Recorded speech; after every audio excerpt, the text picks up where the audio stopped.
Something is cooking up in the Supercharger wars for the S650 Mustang.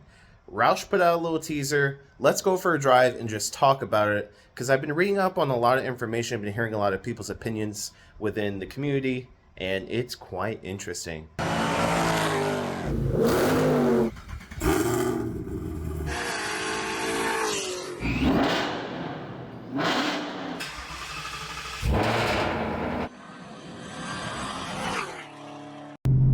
Alright, so Roush put out this photo on Instagram just a couple days ago, and it hasn't been getting as much press as I thought it would. They're going to be coming out with their own Supercharger and their own, Roush kits, so to speak, or packages, I should say, on the new Mustangs. Now, whether they're going to put that on the Dark Horse or just the GT remains to be seen, but you could always purchase these Superchargers without getting the whole Roush package stuff anyway.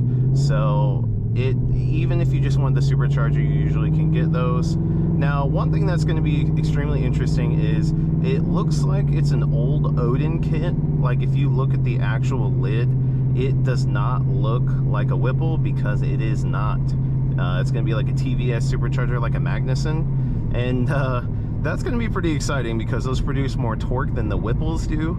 Not saying that Whipple is a bad choice. Whipple does make a lot of horsepower up top, but it does still lack, because the way the rotors are, it does lack a little bit of torque compared to a TVS. Now, I will say that it's going to be interesting if they design these with a twin throttle body setup. That would be so freaking cool if they could just cast mold the metal, the bottom part of the Supercharger, and have both of the throttle bodies working. There's no reason why they can't, because you got to remember, Roush, it doesn't just make performance stuff for Ford. They work with Ford all together. They're an engineering firm, basically, for lack of a better term. So they have the access to tuning for the Ford vehicles, since they work so closely with Ford and help develop things with Ford when it comes to their performance vehicles. Now, this is coming out in July, so I don't know if this is going to be a release.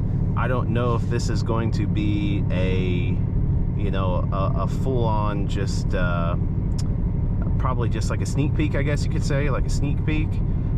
Is it going to drop immediately? Are they going to tell us when it's going to be available? I'm not so sure. And this thing, I don't know if you saw my last video, this damn Dark Horse is so damn slow stock, so I'm really tempted to get a Whipple here very, very soon, within maybe the next month or so. But I think it's safe, and if you're on the fence, I think it's safe to wait and see what the Roush has to offer, because chances are it could be a better blower and a better setup, not only for the street but overall, than the Whipple. And the tune is going to be obviously spot on as well. Not to say that Whipple's tune isn't spot on, they're always conservative, and not to say that they're not spot on, but Roush makes some really, really good products and has really good tuning for their stuff. So I could definitely see, let's go down this a little bit. I could definitely see the Roush kits being extremely desirable and really good. So I'm curious to know what you guys think about the Roush announcement that's just kind of flown under the radar. It's going to make things a lot more interesting. We're finally going to have like these Supercharger wars. It's going to be Roush versus Whipple, so basically Magnuson versus Whipple, and just, it's going to help the market overall. The more people that have access to different forms of tuning and different products, the better for us as a consumer. And then maybe Ford will work with ProCharger and they'll allow them access. Gone are the days probably of allowing anyone to tune the stuff, at least anytime soon. It looks like Ford's just going to give people access. Not that Roush had to ask for it, they probably already had it, but Ford's going to give people access to tune stuff. So Procharger will probably be next, and then it'll probably be a while until your favorite tuners are going to be able to do stuff. So let me know what you guys think in the comment section down below. I'm going to wait on the Roush announcement and see what happens, and then probably order my Supercharger, or wait for the Roush stuff once I find out more information. That's it for me, and I'll see you guys in the next one.